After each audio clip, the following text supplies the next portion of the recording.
Well, we are doing something or started doing something that is completely out of character for me. We've already started putting up our Christmas decorations. I have never, it's before Thanksgiving. That's like, oh, don't put it up before Thanksgiving. I'm always one, I'm fine. Okay, we'll put up Christmas decorations the last week, week before Christmas. But we're putting it up before Thanksgiving. Now, Jen's the other way. She'd keep them up all year long. She'll listen Christmas music. She loves it. She gets so excited when after Halloween, the radio station starts switching to Christmas music. But we've been putting up our Christmas lights, getting it ready. For one thing, because it's been kind of nice these past couple weeks. And so I'm getting up there before it gets too cold. But two is because things are going to be so different this year. And things are going to be, we're not going to have all the things that we normally do. We're not going to be able to go to all the Christmas events and the Christmas celebrations and everything coming up. And so we're putting them up, and we actually went out and bought even more Christmas decorations for outside than what we normally put up yesterday, because we want the girls to enjoy this, to see this and think this. We want the happiness to come. And so we went and bought more of those big inflatable decorations that you put in the yard. And Becca found this 6 foot tall inflatable dog wearing a Santa Claus cap. And so she was real excited about that. So we got that, and we want it to be there. And I've seen several of my other friends posting pictures of their houses with the Christmas decorations all on there and the lights lit up. And they're like, I don't care that it's early, it's going up. And they're showing their houses glowing. And we think about that. We think about the Christmas lights. We haven't turned them on yet because we're still setting it all up. But there's something about turning on a road and you see that house that is glowing. And it's Christmas time. It's festive. The decorations, the different colors. Some people have just the all white lights. Some have the multicolors. Some have it where it's on all the time. Some have the crazy flashing. I even have a friend that he's got the little radio, the FM transmitter, and has his lights all synced up to music. So you can go and you can turn to the station and their house is lighting up based on the music and everything. And so, but it brings joy to see that light and to think about driving down, because, well, it's getting darker now. And now that time's changed, and it's like 5:30. I've got my phone set up because I got my phone over the summer. And so there's an option in there so that it can go to its blue screen, which cuts out the blue light.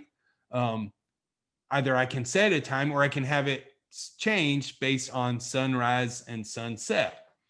So in the summer, I had it set to go into this blue light filter when the sun goes down. And so that would be like 9:30, it would be switching over. Now it's like 5:30 and my phone's switching over. I'm like, man, that's making it hard to see because it's getting darker earlier. But seeing these lights shining bring hope and bring joy. And of course, when we think about lights,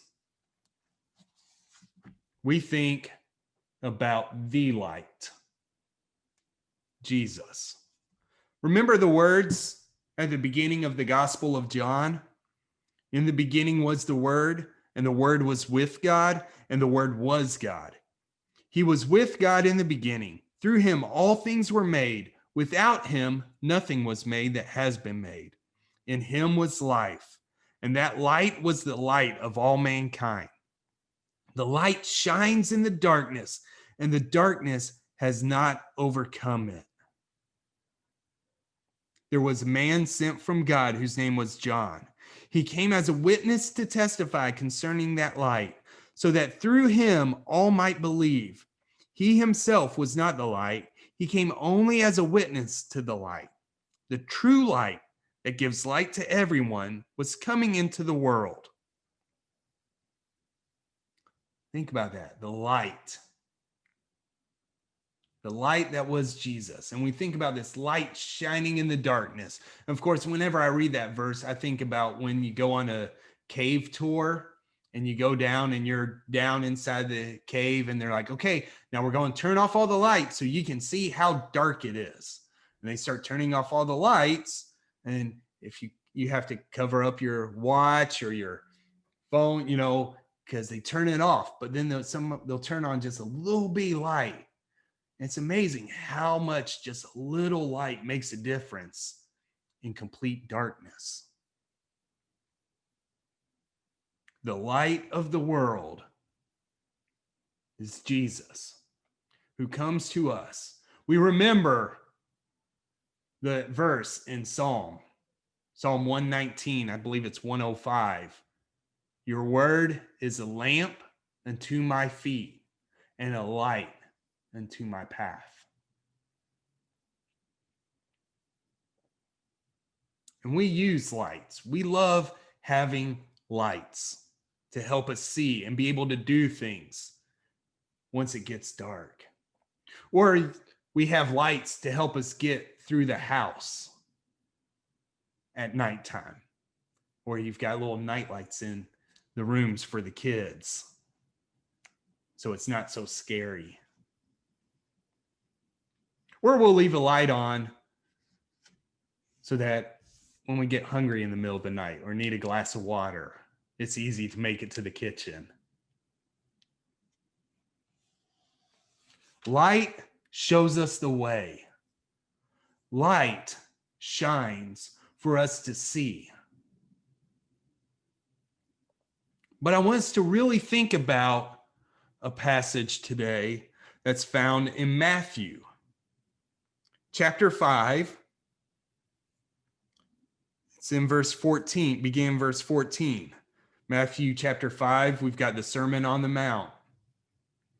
And verse 14 begins, you are the light of the world. A town built on a hill cannot be hidden. Neither do people light a lamp and put it under a bowl. Instead, they put it on a stand, and it gives light to everyone in the house. In the same way, let your light shine before others, that they may see your good deeds and glorify your Father in heaven. Now, when we think about light, and when we think about light in the Bible, it's a theme that runs throughout. We read the passage in Psalm, your word is a light, lamp unto my feet, a light unto my path. In that passage that we started today off in Isaiah, it was talking about how the servant, Jesus, will be a light to the Gentiles.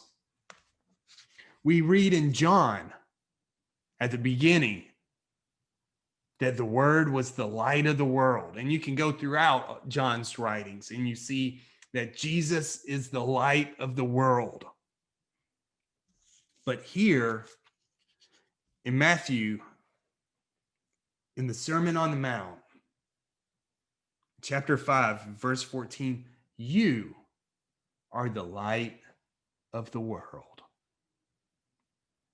Here, Jesus is looking at his followers, at his disciples, looking towards us. You are the light of the world. This translation says a town, or you're probably more familiar with, a city on a hill cannot be hidden because its light shines and people see it and they know it. When you turn on a street, you see that house that is lit up with Christmas lights. And you know it, and you can see it. Our house is at the end of our street, and when you turn onto our street, you can see it when we have our lights on. Like, there's our house down there.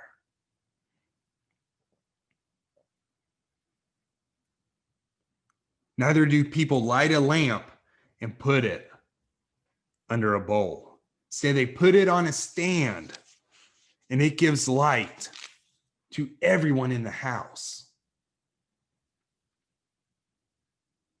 Light is not kept to oneself. When I shine a light, others can see it. The nice thing about like the blue light shade on my screens on my Kindle or on my phone is that now when it's bedtime and I'm trying to read, I can turn that on and it's not so bright. And it's easier for Jen to fall asleep while I'm reading because the light's not shining as bright. When we shine light, others see it. And it's for everyone. And I love what it says in verse 16. In the same way, let your light shine before others, that they may see your good deeds and glorify your Father in heaven. Let your light shine before others, that they may see your good deeds and glorify your Father in heaven. We are meeting online today. Churches throughout the country, throughout our area, are meeting online today because it's becoming a dark time, isn't it? Again. Over, I believe it was 8,500 people yesterday in the state of Indiana was the number. It was 5,000 the day before, 6,000 the day before that. That's a lot of people. And it seems like it continues to grow. So as the church, as those who are called to be followers of Christ, to be the witness of Jesus here in this world, he looks at us and says, you are the light of the world. You are like a city that shines on a hill where people can see. You are a light in a house that is shared for everyone, so that others may see the good deeds you do and glorify the Father.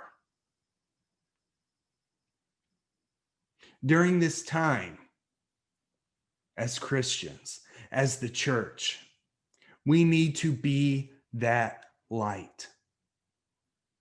The ones who say, yes, it is a dark time. Yes, things are going in the way we don't want. The numbers are going up. People are getting sick.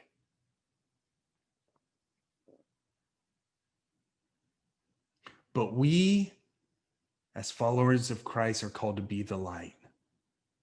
And to be the light does not mean to just shine for ourselves, but to shine for others, to do good for others. That means to care, to be conscious about others, to put others before ourselves,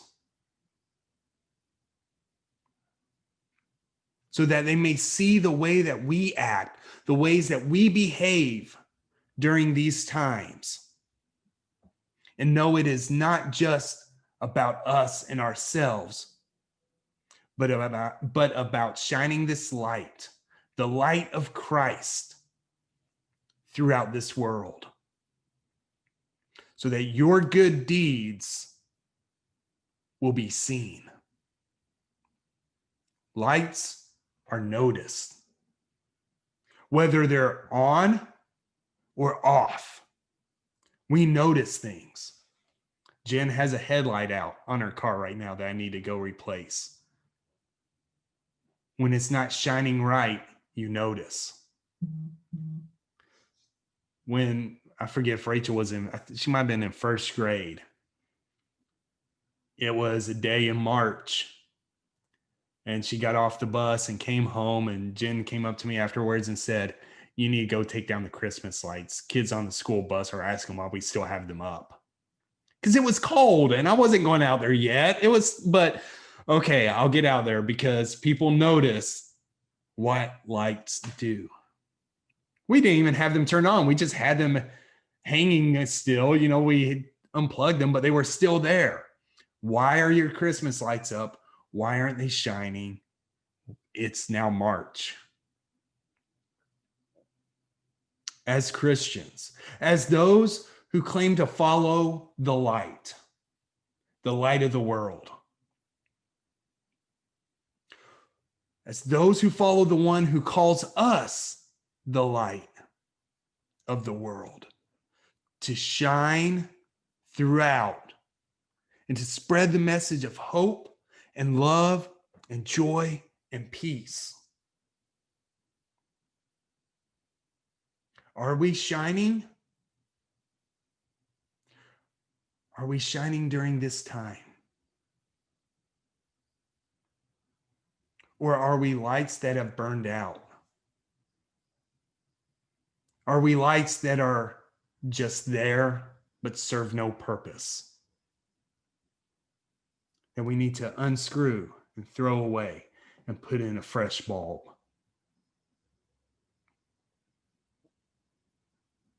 Because Jesus doesn't just say, "You are the light of the world, and so tell others about me."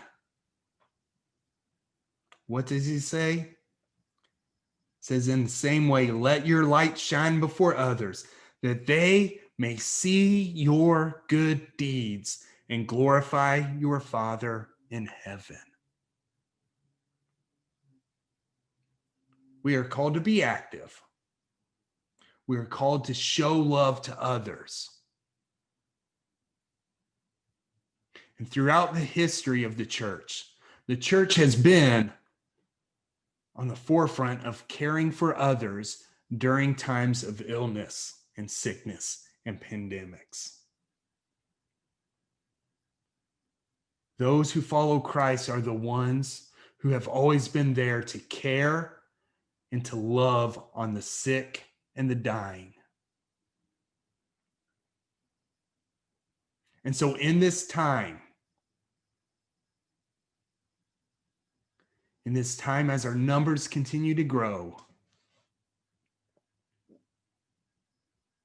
in this time as we look to Thanksgiving in 2 weeks?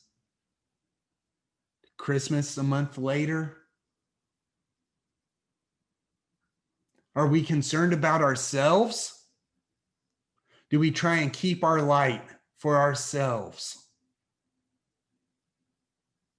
Or do we show concern and care and light for those around us by doing what we must to keep people healthy and safe, to show love for those who are sick, so that after all this is over, people will look back and can say, the Church of Jesus Christ, those who follow him, cared and loved and were there to help and to do what was needed, because Christ has called us to shine our light. So let our light shine for this world, so that they may see the true light, the source of all light, which is Jesus Christ. Let us pray. Father, Lord, help us. Help us to be the people that you have called us to be. Help us to put others before ourselves and our own comforts.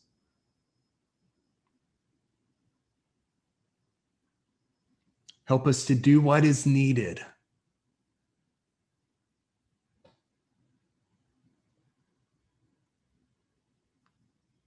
to keep others safe and healthy. Help us to do what is needed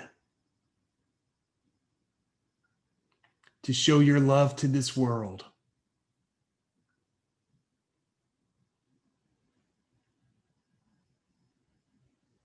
Help us to do what is needed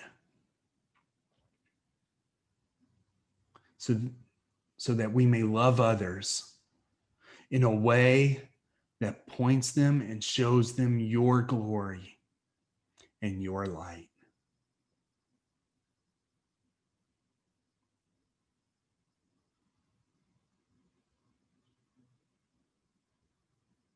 For you are the source of light.